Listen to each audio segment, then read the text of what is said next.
You have until Friday to tear it down or we tear it down for you.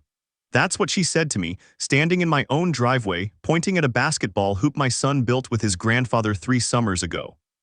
I remember thinking, this woman has no idea what she just started. My name's Danny Reyes, 38 years old, a project manager who spends most weekdays staring at spreadsheets, and until that Tuesday in April, I thought I lived in the most boring, peaceful cul-de-sac in the entire state. Maple Ridge Estates. 42 houses, 2 cul-de-sacs, 1 retention pond that nobody swims in, and a homeowners association that mostly emailed us about mailbox paint colors. I'd lived there 9 years. Bought the house when my daughter Lucy was 2 and my son Mason was a newborn. Watched the trees in the front yard go from saplings to actual shade. Watched the neighborhood fill in driveway by driveway, minivan by minivan. The hoop itself wasn't fancy. A Spalding adjustable height bolted into a 60-pound concrete base my father-in-law and I poured ourselves on a Saturday in July. Mason was 7 then, he's 10 now. That hoop had seen 4 birthday parties, at least 300 games of horse, and 1 memorable afternoon where the entire street, 6 kids, 2 dads, 1 very competitive mom named Priya from 4 houses down played a pickup game until the streetlights came on. Everybody on Larkspur Court had a hoop or a trampoline or chalk art baked into the sidewalk in July heat. It's that kind of street. Kids ride bikes until dinner. Parents wave from porches. On weekend mornings you could hear lawn mowers 3 houses down and somebody's sprinkler ticking against a fence, and that was about as exciting as Larkspur Court ever got. Nobody had ever once complained. Then Karen Whitfield became HOA president. I want to be fair here, the woman before her, Dolers, was in her 70s and mostly just wanted people to trim their hedges. Karen was different from day one. Late 30s real estate agent, drove a white Range Rover that never had a speck of dirt on it, and within 2 months of taking over the board she'd sent out 11 violation notices. 11 in 2 months. The whole street started calling her Enforcement Karen in the group chat, half joking. Nobody was laughing by June. My first notice came on a Tuesday. A yellow envelope taped to my front door, HOA letterhead, notice of architectural violation in bold across the top. I remember standing on my porch reading it twice because I genuinely thought it was a mistake. It wasn't a mistake, it was about the hoop. The letter claimed the basketball hoop was a permanent structure not approved by the Architectural Review Committee and cited declining curb appeal and potential negative impact on neighboring property values. I laughed, out loud, alone on my porch. Because the hoop had been sitting in that exact spot for 3 years, through 2 HOA presidents, 4 board meetings I'd personally attended, and not 1 word of objection. Ever, so I called the HOA office, got Karen's voicemail, left a message. Nothing. I called again the next morning. Same voicemail, same silence. My wife Angela told me to just take a photo of the letter and wait, see what actually happened before we panicked. But 3 days later I saw her. She was walking her dog, a small white thing that yipped at everything, right past my driveway, right past Mason, who was out there dribbling in his socks because it was a Saturday and that's what 10-year-olds do on Saturdays. She stopped. Looked at the hoop like it had personally offended her ancestors. "Mr. Reyes," she said, not even a hello, "I assume you got the notice." "I did," I said. "I'm confused, honestly, that hoop's been there 3 years." "Rules change," she said. "And frankly, that thing is an eyesore. It's affecting resale values on the entire court." Mason was standing right there, ball under his arm, looking between the 2 of us like he already understood something I hadn't fully processed yet, that this wasn't about property values at all. "With respect," I said, "nobody's selling and nobody's complained. Who filed this?" She smiled, the kind of smile that isn't really a smile. "The board doesn't disclose complainants, but the violation stands. You have 30 days to remove it or bring it into compliance, or fines begin accruing at $50 a day. 30 days from when? The letter's dated last Tuesday. From when it was posted," she said, already turning to walk away, dog leash tight in her hand. "I'd get moving if I were you, Mr. Reyes. These things escalate quickly." I stood there in my driveway holding a piece of paper that suddenly felt a lot heavier than it had 5 minutes earlier. $50 a day. For a basketball hoop that had never once been a problem, I looked at Mason. He wasn't smiling anymore. That night I did something I probably should have done years earlier. I actually read our HOA's governing documents. All 41 pages of the Declaration of Covenants, Conditions, and Restrictions. And here's the thing about CC and RS. Almost nobody reads them, which means almost nobody knows what's actually in them, including, as it turned out, the person enforcing them. I found nothing banning basketball hoops. There was language about temporary structures needing board approval, sure, But our hoop had already gone through informal board review back in 2021, documented in the meeting minutes I still had saved in an old email folder. Dollars herself, the previous president, had verbally approved it at a barbecue in front of 3 witnesses. I wasn't the only target either. That's what made it strange. Over the next 2 weeks, 4 more violation notices went out on Larkspur Court alone. The Hendersons got cited for a non-compliant garden gnome. The Osai family got a notice about their daughter's above-ground trampoline, installed for physical therapy after her knee surgery. And Priya, the competitive mom from 4 houses down, got hit with a notice for a portable soccer goal her twins used every single afternoon. Every single family targeted had kids under 12. That wasn't a coincidence. That was a pattern. And once you see a pattern like that, you can't unsee it. I remember running into Priya at the mailbox that Thursday. She was holding her own yellow envelope like it might bite her. $50 a day, she said, half laughing, half not. For a soccer goal my kids have used since they were 4. Danny, this is insane, right? Tell me this is insane. It's insane, I said. And it's not just you. That's when I told her about the Hendersons' gnome and the Osai's trampoline, and she went quiet for a second, doing the math in her head the same way I had. Every one of us has kids, she said slowly. That's not a coincidence. No, I said, it's not. I brought it up at the next board meeting, first Wednesday of May, in the community clubhouse with the flickering fluorescent lights and the folding chairs that never quite sat straight. I stood up during public comment and said exactly what I'd noticed, that every violation issued in the past 2 months targeted a family with young children, and every single item cited was something kids actually used. Not one violation went to a house with an unpainted fence or an overgrown lawn, both of which frankly existed on our street. Karen's response was ice. We enforce the covenants uniformly, she said. I won't entertain accusations that this board discriminates against families. But here's the thing about a room full of parents who have just realized their kids are being targeted. You don't need to convince them with a speech. You just need to give them permission to be angry together. And that night in that ugly little clubhouse, permission is exactly what happened. Priya stood up next, then Mr. Henderson, then the Osais.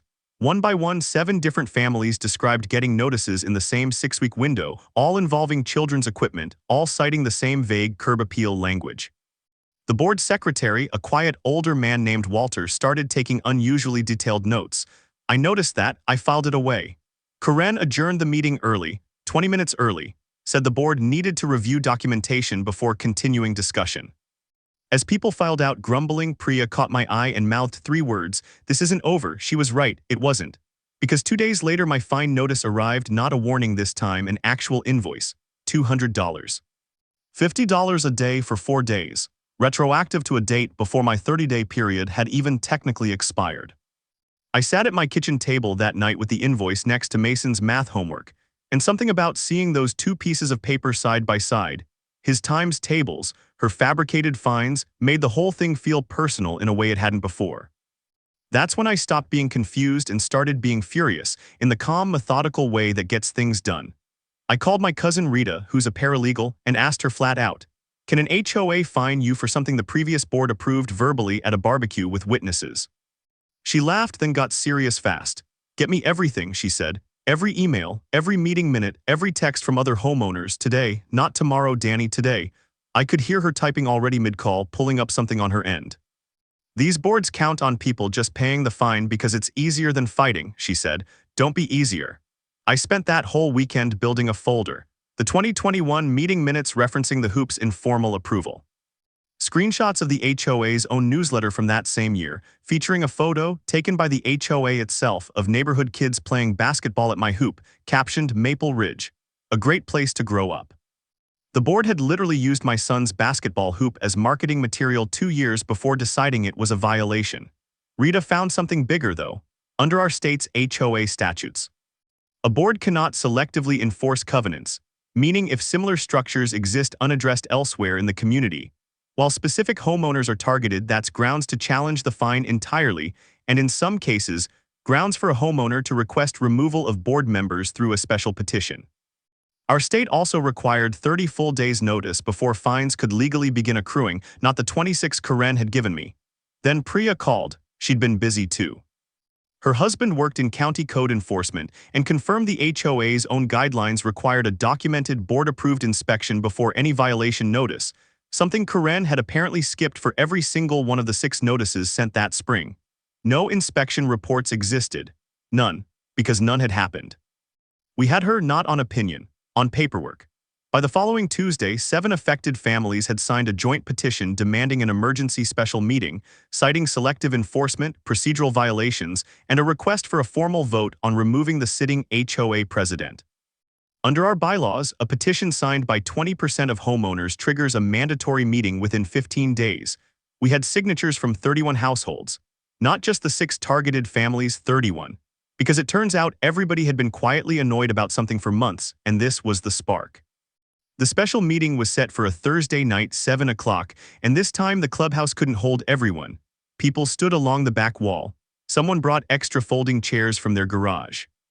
Walter, the board secretary, sat at the front with a stack of documents I hadn't seen before, and the look on his face told me something had shifted. Karen opened by trying to control the narrative, reading a prepared statement about maintaining community standards and protecting collective property values. I let her finish. Then I stood up, folder in hand, and asked one question. Can you show us the inspection report for my basketball hoop violation? Silence. Real silence, the kind where you can hear the air conditioning click on. Inspections aren't always documented in writing, she said. They're required to be under Section 7 of our own bylaws, Rita said, standing beside me holding a copy she'd highlighted in yellow, which you'd know if you'd read them before enforcing them. Then Priya's husband stood and confirmed, on record, that no code enforcement inspection had ever been requested or filed for any of the 6 properties. Karen tried to interject, "That's outside the scope of tonight's agenda," but the room wasn't having it. Someone near the back wall called out, "Let him finish, Karen," and for the first time all spring she actually stopped talking. Then the Hendersons produced their 2022 email thread where a prior board president explicitly approved their garden gnome collection in writing. Then I showed the newsletter, the HOA's own newsletter, with the photo of neighborhood kids playing at my hoop, captioned by Karen's own predecessor as a selling point for the community. I held it up high enough for the back row to see. Somebody actually laughed, sharp and short, the kind of laugh that isn't about humor at all. "This says," and I'm quoting directly, I said, "Maple Ridge, a great place to grow up.